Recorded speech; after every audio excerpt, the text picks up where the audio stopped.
Laughter echoed across the tarmac. The moment a battered pickup coughed into view. Out stepped Clayton Reese, a tall black man with grease on his hands and dust clinging to his worn boots.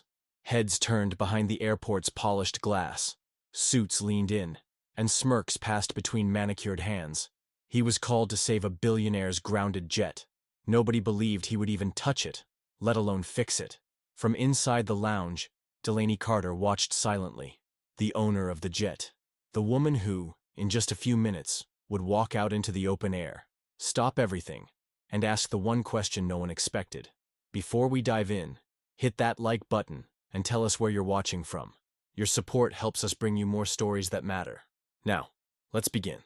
The clock on the terminal wall flickered 6:47 a.m. The sky still wore deep bruises from the night, and a cold wind tore at Clayton's flannel as he crossed the runway. His boots struck the concrete with heavy certainty, the sound sharper than the distant murmur of jet engines. The emergency call had come at dawn. No background, no chatter, just coordinates. A simple message. Jet down. Urgent. Cash pay. And that was enough. The private jet stood ahead, sleek and perfect under the rising light, surrounded by men in glossy loafers and pressed navy suits. They barely concealed their amusement as Clayton approached, dragging a battered metal toolbox across the concrete. One of them leaned close to another, whispered something, and they laughed like boys at a playground. Clayton didn't spare them a glance. He had spent his life around men who judged by the shoes on your feet, not the calluses on your hands. He knew better. He wasn't here to impress them. He was here to save their lives. Reaching the engine, Clayton dropped to one knee and flipped open the inspection panel. What he saw stole the breath from his lungs. The fuel line was ruined, melted, blistered, eaten alive by corrosion. The insulation was gone. A slow leak was crawling perilously close to the ignition coil. One flicker, one stray spark. This jet would have become a mid-air fireball. No time for questions, no room for permission. Clayton rolled up his sleeves and got to work, moving fast, moving sure, the way he'd learned fixing broken engines on dirt roads and under beating Carolina suns. From inside the terminal, phones were raised to record, fingers pointing, lips sneering behind polished glass. He felt their judgment pressing against his back like a second wind. But he never slowed down. At the edge of the room, Delaney Carter leaned closer to the window. She wasn't smiling. She wasn't mocking. She watched with sharp, calculating eyes, the eyes of a woman who knew machinery better than the men surrounding her. And something about the way this stranger worked, calm, skilled, unshaken, sparked a realization. This wasn't the man they thought he was, and he was about to change everything. Delaney Carter leaned forward, her fingers tightening against the glass as she squinted into the rising light. What she saw outside left her stunned. There he was, grease-streaked hands, torn jeans, boots coated in dust, moving with a precision she hadn't seen even in her most highly trained pilots. The man wasn't just fixing a jet, he was saving it. While others saw a mechanic fumbling on a runway, Delaney saw something else entirely, and she couldn't look away. Then, without warning, the jet's lights flickered. Soft at first, then stronger. A steady pulse like a heart coming back to life. A breath caught in her throat. Delaney rose slowly to her feet, never breaking her gaze from the man outside. In less than 3 minutes, she would step onto that runway and make a decision that would send shockwaves through everyone watching. Inside the terminal, the laughter died like a flame snuffed out. Suits shifted uncomfortably. Executives who had sneered moments earlier now stared, their mouths half open as the jet's hum deepened, steady and strong. Someone whispered, "That should have taken hours." But Clayton Reese didn't bask in the victory. He didn't smile. He didn't even look up at the stunned faces pressed against the glass. He simply wiped the engine grease from his fingers with an old, tattered rag, slung his heavy tool bag over his shoulder, and turned to leave. That's when the aircraft door swung open. The stairs descended slowly, each metallic click echoing through the frozen morning air. A pair of sleek black heels touched the first step, sharp, deliberate, and then Delaney appeared. She moved down the stairs with the ease of someone born into privilege, but there was no arrogance in her stride. Her tailored navy suit gleamed under the early light, gold buttons flashing at each measured step. Yet it was her eyes that spoke louder than her clothes, curious, fierce, unwavering. Clayton slowed, unsure if he was supposed to keep walking or stay rooted where he stood. Delaney didn't hesitate. She cut across the tarmac, past the executives who shifted and cleared their throats, past the engineers and staff who suddenly found their shoes very interesting. She headed straight for the man with oil on his hands and dust on his boots, and the whole world seemed to stop breathing. "You fixed it," Delaney said, her voice low but certain. Clayton gave a single nod. "Yes, ma'am." "You didn't just fix it," she added. "My own pilot told me the engine was beyond saving, that it would take a week just to assess the damage." Her voice tightened slightly. "He missed a melted fuel line. It was almost touching the ignition." Clayton shrugged, brushing dirt from his sleeve. "Can't walk away from something ready to burn." Delaney studied him carefully, not with suspicion, but with something closer to understanding. "You could have left it," she said after a pause. "I don't leave fire hazards behind," Clayton replied simply. There was a beat of silence, heavy and alive between them. Then slowly, Delaney smiled. Not the polished smile she wore in business meetings, but something raw and real. A smile that startled even her own staff watching from behind the glass. "Do you know who I am?" she asked. "Yeah," Clayton said, meeting her gaze without flinching. "Delaney Carter. Carter, Skytech. You don't look impressed." "I'm not here to be impressed," he said, voice even. "I'm here to fix what's broken." Her smile deepened. Without turning her head, Delaney snapped her fingers once. "Everyone inside," she ordered. Doors swung shut, shades were pulled. Now, it was just the two of them standing alone on the open tarmac, with nothing but the wind and the truth between them. "You're the first one who actually did something," Delaney said, her voice low. Clayton gave a small, unbothered nod. "Just doing my job, ma'am." Delaney took a long breath, tilting her head back to glance at the sky, as if searching for an answer written in the clouds. When she looked back at Clayton, dust still clinging to his boots, oil streaking his knuckles, her eyes had changed. She took a single step closer, close enough now that the tension between them crackled in the air. "What would you do?" she asked carefully. "If someone like me asked you something completely insane?" Clayton didn't move, didn't blink. His hands rested calmly at his sides. "Depends," he said simply. Her lips twitched in a ghost of a smile. "How insane?" she repeated. Then she said the words that dropped like thunder between them. "What if I asked you to marry me?" The world seemed to hold its breath. For a long moment, the only sound was the whisper of the wind sliding across the empty runway. A bird took off from a distant light pole, wings slicing through the heavy air. Clayton, standing there in battered jeans and a shirt stained from years of hard labor, didn't flinch. He didn't laugh. He didn't smirk. He just stared at her, deep, calm, weighing not the absurdity of her question, but the seriousness behind it. Most men would have stumbled, fumbled, maybe cracked a joke. But not Clayton Reese. He had spent a lifetime fixing things everyone else gave up on, and he knew the difference between noise and something that mattered. Delaney waited, her chest rising and falling a little too fast, her hands clenched so tightly at her sides she left little crescent marks in her palms. She wasn't used to waiting. She wasn't used to being vulnerable. And yet, there she stood, rooted in place, hoping that the man before her wouldn't treat her like a punchline. Clayton finally wiped the sweat from his brow with the back of his hand. "You don't even know me," he said quietly. "That's exactly why I'm asking," Delaney replied without missing a beat. Clayton raised an eyebrow, a flicker of something amused dancing in his expression. "Say again?" Delaney took a step forward, her heels clicking softly against the concrete, the sound sharp in the silence. "I've been proposed to 23 times," she said, her voice raw, "by men in suits who memorized my net worth and called it love. But you," she swallowed, "you walked into a disaster with nothing but a wrench, saved my jet, risked your life, and asked for nothing in return." "I didn't do it for you," Clayton said plainly. "I did it because someone had to." Delaney's smile broke through, soft and genuine, like a sunrise after a storm. "And that's what makes it real," she whispered. Clayton glanced down at his oil-stained hands, the torn cuff of his shirt. "You want to marry a mechanic?" "I want to marry the only man here," she said, her voice firm, "who didn't try to impress me." Behind them, the airport windows glowed gold from the setting sun.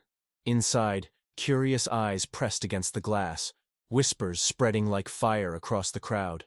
Phones were probably filming every second. Delaney didn't care. For once, she wasn't performing. She was just existing. Clayton broke the silence first. "You serious?" "As serious as a heart attack," she whispered. He studied her. Not the tailored suit, not the sky-high heels, but the woman beneath it all. And then he said, steady and sure, "Take off your shoes." Delaney blinked. "What?" "If you're serious," Clayton said, a half-smile pulling at the edge of his mouth.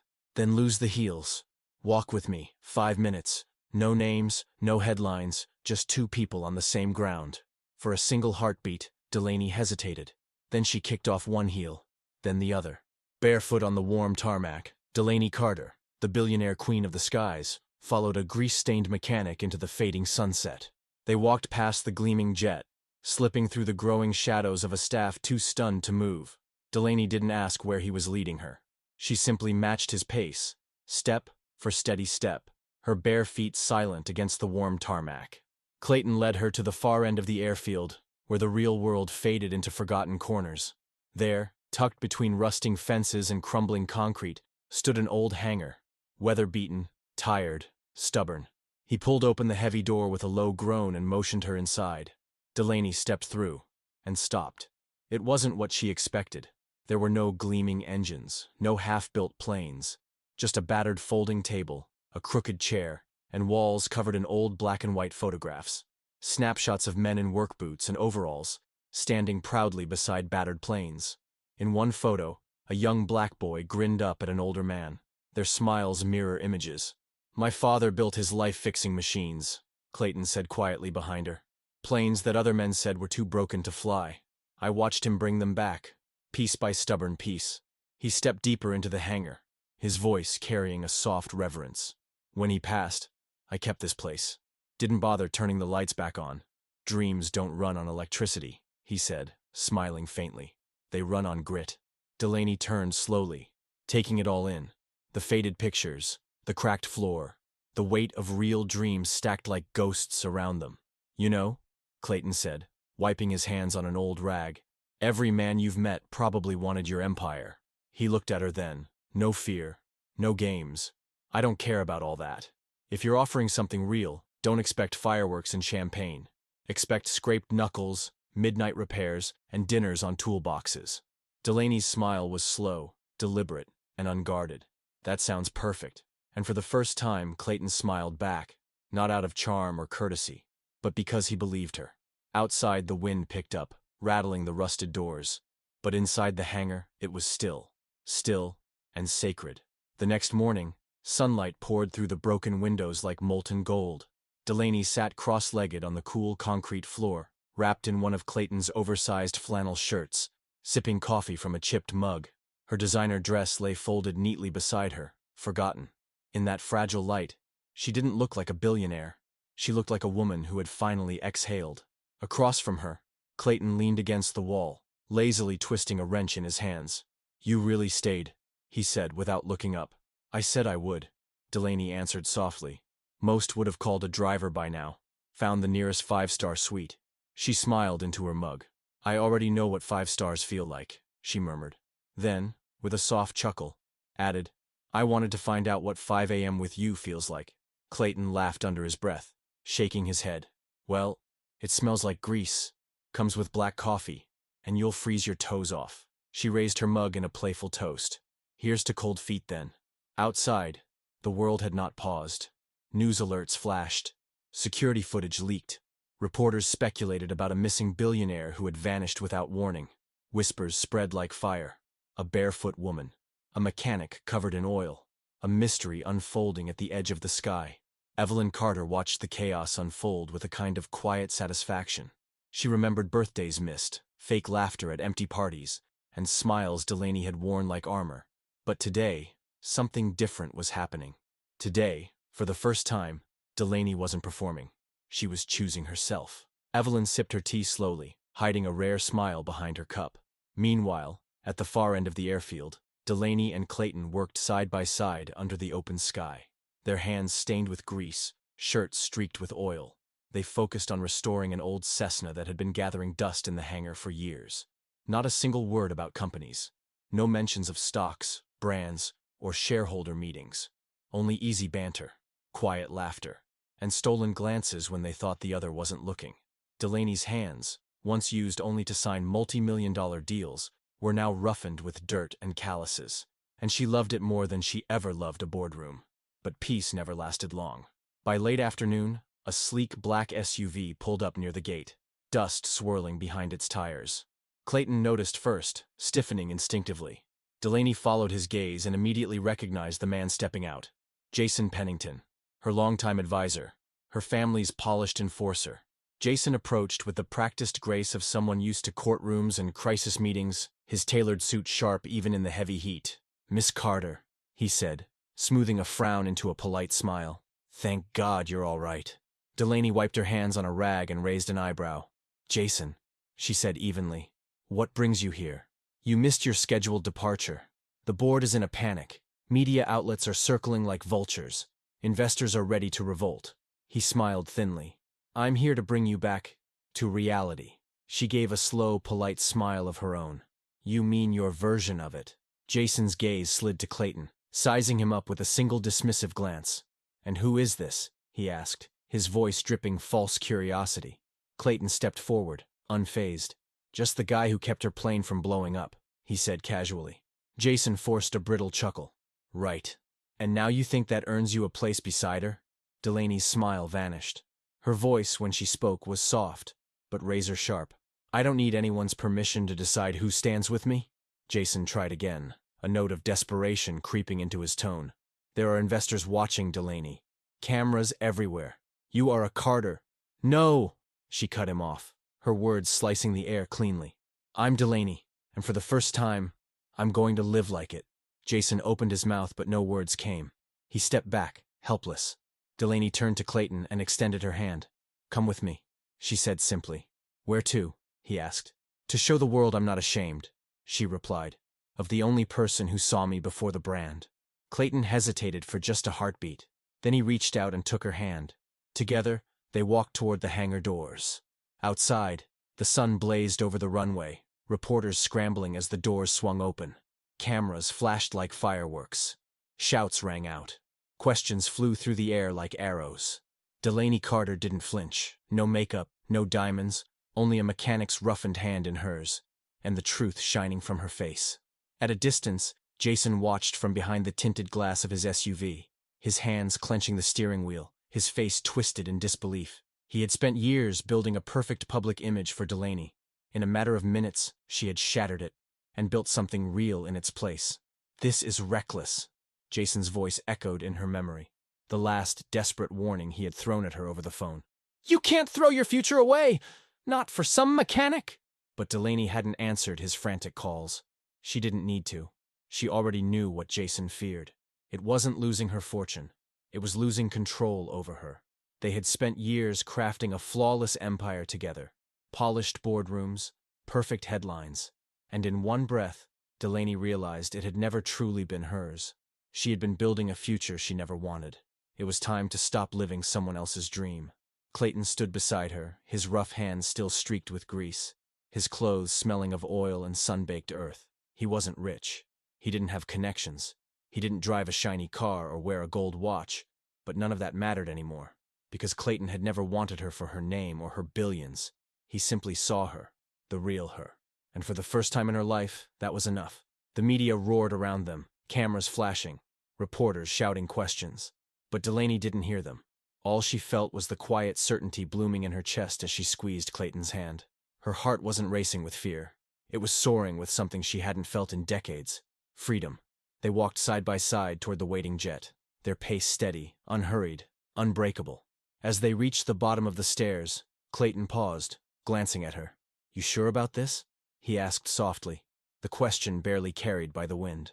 Delaney turned to him, a smile breaking across her face. Small, genuine, unshakable. "I've never been more sure of anything in my life." The private jet gleamed under the afternoon sun, its silver body reflecting a future uncharted and wild. Behind them, the world they left behind spun in chaos. Boardrooms panicked, headlines blazed. But Delaney Carter didn't look back. As the jet's door closed behind them with a solid, echoing click, it felt like the final page turning on a story she no longer belonged to. This time, she was writing her own. The engines roared to life, and the aircraft surged forward, lifting off the tarmac with a grace that mirrored the release pounding in her chest. Delaney leaned back in her seat, turning her head to find Clayton already watching her, a quiet understanding in his deep brown eyes. "Where to, ma'am?" The pilot's voice crackled over the intercom. Delaney didn't even hesitate. "Wherever the sky leads," she said, her voice steady, fierce, alive. Clayton reached over and took her hand again, lacing his fingers through hers. No grand speeches, no promises written on paper, just truth, raw and whole.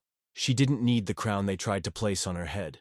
She had found something far rarer, something the world couldn't measure in dollars or headlines.